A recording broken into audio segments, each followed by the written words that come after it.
Hello, ladies and gentlemen. Mark Shamia, founder and CEO of Suits and Sneakers. So, normally when I'm in this position, I always start by saying, so today is not a normal day, but I would have to say that today is really not a normal day. And I have the real privilege of having a man by the name of Wouter, I'm going to say it in the Afrikaans way, Vermeulen. He's going to correct it for me. He is the general manager for South Africa of Air France and KLM. So without further ado, Wouter, thank you so much for joining me. Thanks for having me. I have been so excited to have you here for a bunch of reasons. They are mostly selfish, if I'm honest, but it is my show, so that's how that kind of works out. Everybody who knows me knows that I am an avid traveler, and so this year has been madness, not just for me, but for everyone. But it has equally been madness for people like you. I mean, this Black Swan event comes around. But before I get into that, I always love to ask a very simple question, which is, for the people who don't know who you are, who the hell are you, and what is the value that you add to the world? Well, the first part is easy to answer. The second part is maybe a little bit more difficult. So my name is Wouter Vermeulen, as you would pronounce it in Dutch, but Vermeulen is okay if you want to pronounce it like that. As you said, I'm the general manager for Air France-KLM in South Africa, or for Southern Africa. I was born in the Netherlands. I grew up there. Studied there, and that's where I started my career with KLM, and then after 2 years started working for the Air France-KLM group. A couple of years from Amsterdam, then I moved to South America, based in Sao Paulo, where I was the commercial director for South America, and then I moved to South Africa, and that's where I've been for the last 3 years. And what is my added value to the world? It's not always an easy one to answer. No, and I'll try not to end up in cliches, but maybe there are cliches for a reason. Working for an airline, you connect people, you bring people together in the physical sense of the word. And that's what I see as my added value as a manager of my team is that, look, we have a purpose, we work for the airline, we have our own goals that we want to meet, personal goals as well, but I think my added value is that I try as best as I can to have people work together in the best way possible and have pleasure in what they do. Now, for the people who are watching this, I'd love to be clear on this. Like, you and I met literally a handful of minutes ago, but I'm very real on picking up people's vibes. I kind of just love that when you walk in, you got this casual, cool attitude about you. I love that. I tend to think that, I'm biased, that is the way you want to, or that is the type of person you want to have at the head of an entity that's doing cool things. And I'm not saying that to butter you up. I really think that, right? I think that someone who's like really trying to add value, who doesn't see themselves in that CEO type, that stigmatism. So is that something that you've developed over time? Is this your gig? No, I think it's more about finding yourself and being comfortable at what you do. When I was just starting my career, I had much more the feeling or the impression I need to be somebody. I need to play a role. You have your examples who are from previous generation, and there's nothing wrong with that. But we are different than your generations, brought up in a different context, and we are triggered by different things. And as time progressed, when you start managing a team, I think about how I myself wanted to be managed, and that developed further and further into, okay, this is my natural style, and this is how I feel most comfortable, and this is how other people respond best to that. And I want to be in an environment where I can have fun, but where I also can do work and achieve great things. So, yeah, I think over time, when you are doing that for a longer time and you're getting closer to who you are comfortable, finding yourself, and that's again sort of a cliche, but it's the authenticity and the comfort level that you have with yourself. I think that allows me to be like me. Yes, and I picked it up almost instantly, and I resonate with it. So I would love to get into the meat and potatoes of why I thought it would be great to have you here. Don't tell me it's tickets. Okay, so I'm going to go back a step. As I was telling you briefly off air, I moved to London beginning of last year. I was commuting an enormous amount. I was loving my life on this travel. I'm an avid traveler. If you told me what is the thing I want to do more than anything, I really want to travel. Obviously, we were all blindsided by COVID and the resulting effects. And the whole year I've been sitting, chomping at the bit. I came here for 7 weeks, it's been 9 months, and all I've been wanting to do is get on a plane. Now, I've traveled a bit locally, but it's been difficult to travel abroad because of quarantines, because of all these different rules. But I've been pro the whole year about the idea that we need to get back to business ASAP. And yes, we need to do it safely, but that's not what if we take that as a given. The reason why I thought it would be great to have you guys here is because I'm pro you guys getting into the air. And I know you obviously as a business, you are too. So I stand behind the fact I've been watching some of the great things you guys have been doing, maybe from a PR perspective. I just love how you guys have reintegrated. So I would love to kind of go at you a little bit to understand what are the things that you have done in the year of 2020 to solve the safety issues, but I think even beyond that, to kind of cater toward what's happened with the virus. Yeah, it's a crazy event. Nobody could have imagined that this would have this enormous impact on the world, and in particular to our industry. So everybody has been grappling with what was going on, what was the impact, how to respond. Not only the airlines, but also governments. There was no blueprint best response, and I think every society has to, or every country has to respond in its own best way they think they have to respond. But yeah, we could have never predicted that it would play out like this. Going to what we have done as an airline, it's the crisis itself. So let's move away from the fact that it's a pandemic, it's a biosecurity or a bio-risk. But airlines have, or aviation have faced several crises in the past, 20 years, 30 years. War in certain parts of the world, terrorism attacks in the US that also had a severe impact on aviation. And what you see is that these kinds of events trigger a very quick response from aviation, from airports and governments to make it safe again in the new context. So going back to pre-COVID is probably, in terms of the aviation experience, is probably not going to happen. But there will be added layers to ensure the safety and security of everybody making use of air travel, but also everybody working in air travel. What we have done, and that is we as an industry, is work together with all governments to see what can we do in terms of process to make it safe, and adding these layers and implementing these layers. Some things go outside our influence, but that's something we need to lobby for at all governments. I think the worst case, and that's the situation that we're in, the worst case in a situation like this is that you have countries all having different regulations. Yes. Us flying to close to 120 different destinations, different countries, different regulations. Everywhere you need to do something else. It's close to impossible to comply with each and every one of them. So try to harmonize that and to get sort of a joint approach how to make international aviation safe.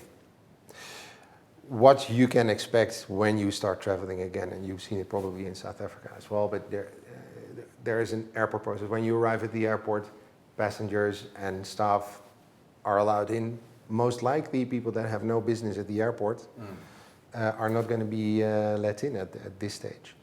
So until there's a vaccine, these layers will be very strict. Arriving, thermal imaging to see if somebody has an elevated body temperature, much more, let's say,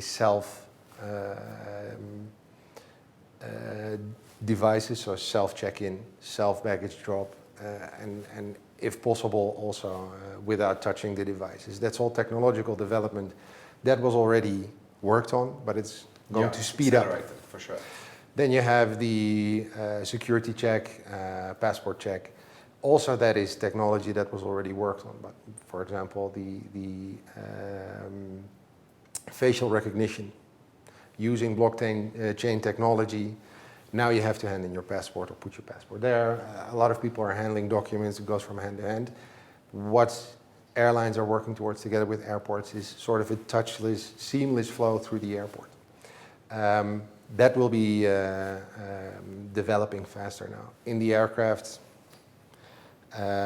wearing a face mask, limiting movement, limited catering services, more frequent and deeper cleaning of the aircraft. So basically after every flight, or at least every 24 hours, the aircraft is deep cleaned to completely sanitize it.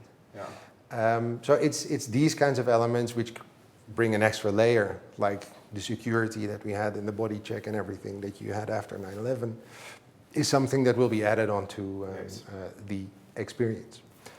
Once there is a vaccine, it might be relaxed a bit. But then again, all these protocols will be in place when a pandemic will happen again. Yes. See, I think where airlines got particularly unlucky, I've flown quite a bit locally now again. And the way I see it, but this is just my own subjective perspective, is leave me to fly. I'll adhere to all the protocols, obviously. But if I want to take the so-called risk and get onto a plane, then leave me. And if that's not for you, don't get on the plane. In fact, that's been, and again, this is my subjective take, that's been my nature to the whole thing. If you're scared of restaurants, don't go to restaurants. Whatever. But we're at a point now where we can't economically keep limiting it like this. Businesses, I mean, I can't imagine what it would have happened to your business if we just keep going for like another 2-3 years. It's just unsustainable. No, in a way, it's a bit patronizing from governance to be so limiting on movement of people. Then again, at the first response, I do understand it to a certain extent. I get that. But now you have these additional layers of security. People that have a mandatory or need to bring a mandatory negative test result into the country where they're going. I think these kinds of elements should allow also countries to open up. Absolutely. You cannot keep the borders closed. In the end, the virus is basically everywhere. So if you have movement within the country, it will spread if people don't adhere to the let's say the normal practices of social distancing and wearing a mask and washing your hands frequently. I think those are the three elements which are most important for us as a society to prevent the spread. But if you want to take the risk, and we phrase it in a bit of a different way, we keep the vital line alive, in particular to South Africa, between South Africa and Europe. I think it was 9 days after the country went into lockdown that we had our first repatriation flight.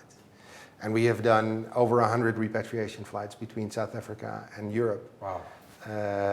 Bringing roughly 19,000 people big either deal. to Europe or back to South Africa. Putting into practice, every week regulations change. Every week there are new developments. Every week we were required to implement new safety measures. We have put in place and practiced all these things, and we're quite confident with what we have in place today to do that. So for us, it's whenever you are ready to travel again, we'll be there. Yes. And I love the approach, and I'm not just saying this because I watched as an observer. I just started to see a lot of your stuff show up on social media. Maybe it was PR, whatever it is, but I was actually following your page from a South African perspective, and I just really found it fascinating to how quick you guys were, how efficient you were clear in your messaging. I come from a marketing background, so maybe I'm a bit biased. It resonated with me and I loved that. And then that's when I kind of reached out and I thought I'd love to have you. Where I was getting it with the unlucky part, which everything you said counts, but then there's also this huge amount of misinformation that can go around. For example, now you're in the plane, there is no way of getting around sitting next to people. You've got your mask on, etc. But then you'll hear different stories, which based on the research I seem to have done, which is why I'd love to have you here, seems totally unfounded. So it's like, oh, well, we're just breathing this stuff into that. We're just breathing, even if we've got a mask, we're breathing this stuff into the air. It's getting recirculated. Everybody's basically going to get COVID on the plane if one person has it, type thing. And then, of course, that's very easy to spread, right? So I thought instead of going and showing endless research, an easy way is to bring someone here and say, well, what is the deal? Because I don't believe it like that, but am I biased? And I would love to hear from you. Yeah, I think it's not it's a very understandable way of reasoning. Yes. Because you're in a confined space and you feel air flows all around you, so that must imply that the air is flowing from one person to the other. The studies and the simulations that have been done to see how it spreads through the aircraft also not something new, because these were already these kind of analysis were already done because of Ebola, which is highly contagious. Yes. So also in this COVID era, these tests have been done. The way the air circulates, and then I'm not talking about the small airflow that you can control yourself, but the normal airflow in the aircraft. It is from top to bottom, and then it stays very much in the same row. So already the air of the people in front and in the back of you, it's not going there. Yes. You're all facing in the same direction. So sitting like this would be more risky. Yes, absolutely. You have a back seat, which is already a blocking factor for droplets. And then you have the airflows, which also prevent it. You get in sort of an air bubble, so to speak. Wearing a mask even prevents it further. That's why we require people to wear a mask on board.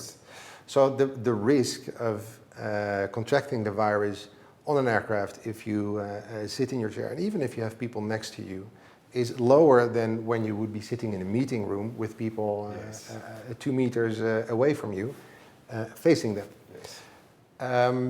But the optics are, of course, different, and that's very understandable. For that reason, whenever we have space on the flights, we spread people out over the aircraft. And at this stage, we're flying with load factors between 20 and 50%, so that's easy. Yes. So people that need to fly or want to fly also have that safe space around them. Yeah. But if you look at the scientific data, the risk is not zero.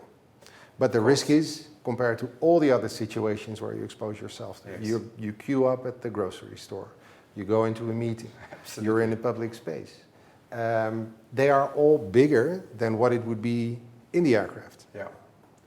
So the measures that you will see, for example, at the airport are bigger, for the simple reason that the risks are also bigger at the airport itself. So social distancing, limited touch, limited interaction. If we do a check-in and we need to face and talk to each other, that's a bigger risk. Yeah. So if we can do a self-check-in and a self-baggage drop and we take away that human interaction point, that's already limiting the risk. See, I mean, I love the way you guys are, you have no choice. So necessity is breeding that innovation. But I still think that you look at, and I'm not dissing other airlines, because I have no beef with, I just want all the airlines to be flying, to be fair. But I think that your response has been phenomenal. And again, it's based on what I've observed. And I'm biased. I just want to get in the air. I want to travel. Even if there's that little percentage of risk, I'm taking that risk, right? There might be someone who's asymptomatic, gets through all the checks, gets on there. Let me sign somewhere and go for it. But okay, be that as it may. One of the problems that I'm experiencing right now is now that technically the borders are open, I can book a flight tomorrow and I can go to somewhere like London. But I have to go in quarantine for 2 weeks. And if I want to be in and out for a week and back, or if I want to keep those trips short or move frequently, that's basically limiting my play. But that's almost out of your control to a degree. But what are you guys doing about it? Because it's obviously in your favor if we can get that scrapped, and I can assume for you it's a headache because Heathrow might have this, or the UK might have this specific protocol, but then Netherlands might have this, and Dubai has this, and so forth. So what are you guys doing behind the scenes? I think that would maybe be a question that people would want to know. Even though it's not necessarily your responsibility, it's within, you're incentivized to do so. Yeah, it's twofold. So we have, or maybe even threefold. As an airline, we lobby and we use our ambassadors based in South Africa. For me, it's the French and the Dutch ambassador. Also to convey that message that please align, and this is in particular for South Africa, please align, work together with the international bodies, ICAO, which is for civil aviation, the UN body for civil aviation, IATA, which is the global aviation organization. And locally, we have our own board of airline representatives, BARSA, where we also do the lobby with the South African government to inform them about international practices and see if we can convince them or find the best solution possible that meets the requirements of both the South African government and the international airlines. And in every country where we are present, we do that. So we do that in the Netherlands, we do that in the UK, we do that in South Africa. We do it. Doesn't mean we're always successful in doing so. Of course. But that's also why we have ICAO, the UN body for civil aviation, and IATA, pursuing this at the global level. And they bring much more weight into the scale when it comes to simple and easy to implement solutions for very developed countries, but also for less developed countries when it comes to technology. So that's what we pursue to get sort of a harmonization around it. The problem is, and the UK is I think a good example, they say 14 days quarantine. Effectively, when you look at passengers traveling, effectively it has the same impact as closing the borders. Yes. So it may look nice, we don't close the borders, and that's maybe from I don't know, an intergovernmental point of view, you don't offend other countries by closing your borders entirely. But from people traveling, it has exactly the same impact. I mean, because that's effectively what's happened to me. And all I want to do is get back to the UK. But within the year I've had with business, to go sit in a house for 2 weeks, okay, then it's being compounded as we speak by not only would you quarantine, but there's lockdown there. So there's no point right now for me. But assuming there was no lockdown, I want to get back there, but they've effectively shut that door for me. Yeah. But I want to take it maybe a little bit lighter. And again, you know, one of the reasons why I was just so amped to have you here is because I would love the people watching this, especially the people who are avid travelers. It goes beyond, there's something inside of you when you're a traveler. You were telling me like a little bit offline, like you haven't gone onto a plane in ages because it's equally limited you. You miss it? Yeah, I miss it, definitely. It's for me, it's when I travel with either Air France or KLM, it's entering the aircraft is sort of coming home. Yes. You experience the product that we have. That's what we do. So I do miss it, but I also remember that I need to travel to Angola every now and again. Also going there.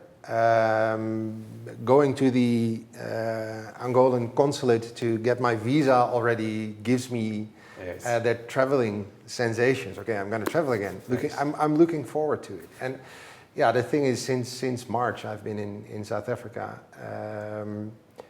not flying, which, yeah, like I told you just before we started, I cannot remember that I didn't fly for this long since I started working.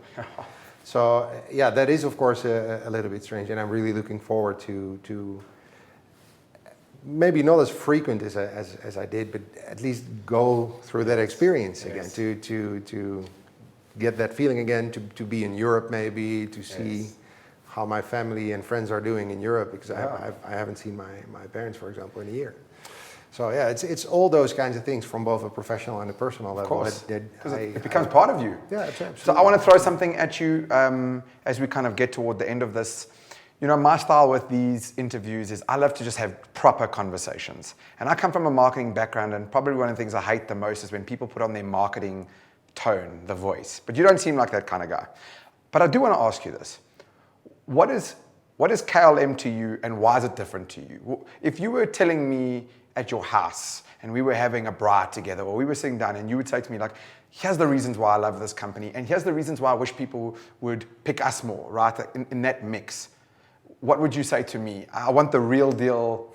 I want the real deal answer, not the marketing blurb. Yeah, well, for me, the reason I really wanted to work for KLM is it really appealed to I don't know, when I was a 4 or 5 year old, going to the airport, seeing the aircraft, that sensation was...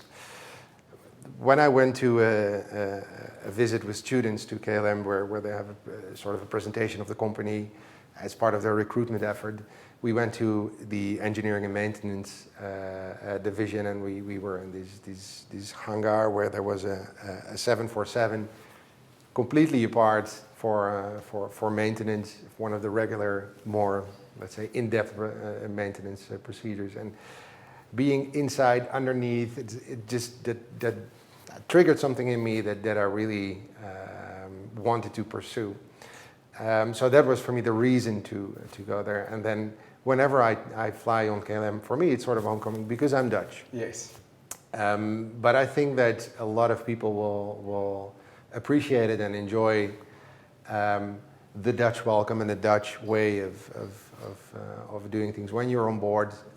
And I think the same approach that KLM has as a company, you have to act fast, be innovative. Yes. You need to pursue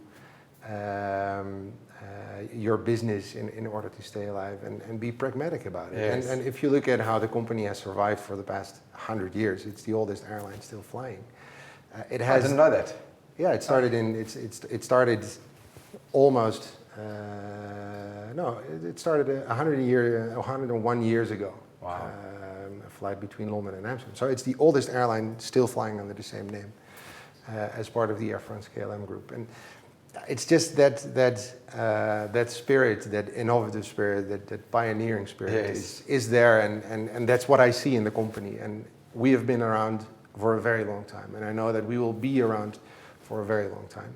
And yeah, putting that central of your business to focus on what the customer needs are, and then you get the marketing story. What the customer needs are, Yes. and how you want to develop the company around that. Yeah, I think that's something that for me is very appealing as an employer. Yes. It's something to work for, and I think also to use as a product.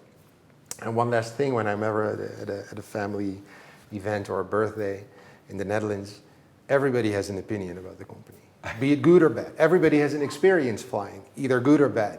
But I never have to explain who I work for and what I do. So that's also an amazing thing. I love that, man. I really do. So I want to kind of close off with you, I think, on two ends. By the way, you nailed that. I enjoyed that tremendously. And I have to say, Amsterdam, I sound like such a tourist when I say it, but Amsterdam, it has been one of my favorite destinations to go to. And there is something incredibly welcoming about the Dutch people. I've been there a handful of times, especially when I started to live in London. We'd hop over every so often. I found Dutch people to just be so, and you can see the stark difference. I mean, don't get me wrong, I love London, but the people are grumpy. That's my own version of it. But then I get specific to Amsterdam, or especially when you start leaving Amsterdam and going to the other places, people are just so friendly, and the warmth has never been lost on me. That's your close-up camera over there. I would love to give you the closing floor, as it were. And I think there's three things three things. One is, to the people who are scared of flying, what is your message to them? To the people who are chomping at the bit to fly, what is your message to them? And then lastly, I just want to you can leave anybody who's watching this with any thought you want about anything. What was the second again? So the first one is just going. The people that still have a fear of flying. Yeah, fear of flying. The people who can't wait to fly. Yeah. What is your message to them?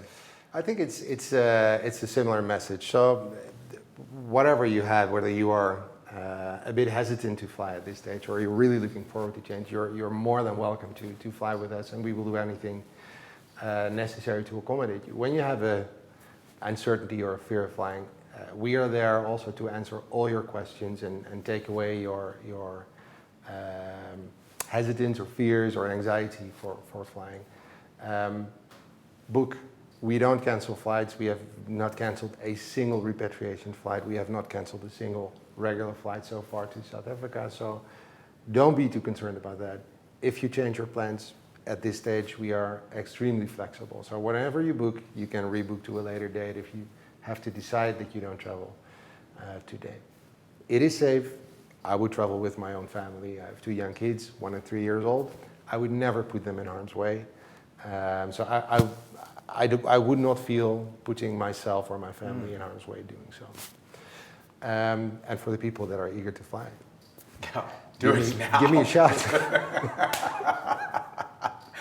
Your last parting thought. It can be anything. It's yours, because I appreciate your time. What would you love to leave people with? No, I think there's a lot of negativity around the whole COVID-19 experience. The whole lockdown was quite severe in South Africa. But from my personal experience in South Africa, I have been lucky that I was in lockdown in South Africa, in the sense that it's a beautiful country. And when we were able to move around again a little bit, it also gave me the opportunity to enjoy my family life in South Africa.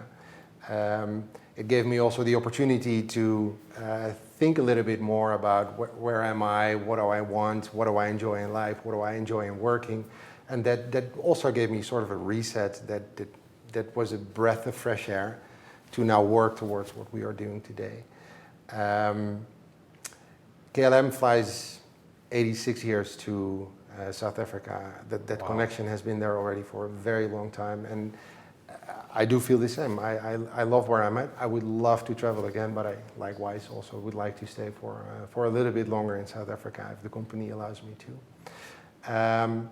I think we will get through it. It's a very intense crisis, but we will. It also drives innovation, and Absolutely. once the innovation is there and everything settles down a bit, it will also drive a lot of growth. And if we look back at the Spanish flu pandemic in the beginning of the 20th century, after that came the Roaring '20s. So if we keep that on the radar, it's going to be a nice decade ahead of us. I agree with you.